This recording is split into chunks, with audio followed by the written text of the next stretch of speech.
early as na mayor na pag-istoryahan na ba ninyo sa PDP ang... Wala pa, bago lang naging ko, bago yung kabalo naging handa. Pero, dili na problema. I respect Robin Padilla's decision. I fully support him. Then, I will assume the position as acting president of PDP Laban. No problem for me at all. We'll talk about it. I will give you updates maybe when I gather the members.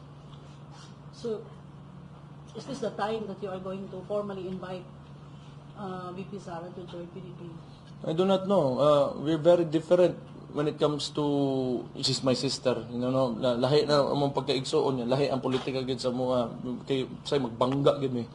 So it's the same with sa akong amakan, siya o any other else sa among pamilya nga nas politika. So we have our own directions and platforms when it comes to politics.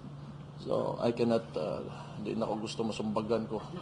Ano sa imong plan, Mayor, to gather the PDP? Wala pa ako kabalo kay bago lang gyud kayo ni. Sayo recent lang kay ni siya nga development.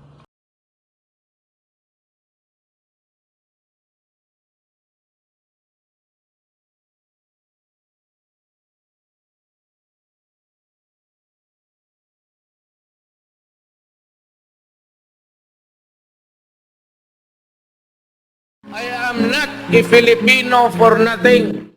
I did what I had to do. And whether you believe it or not, I did it for my country.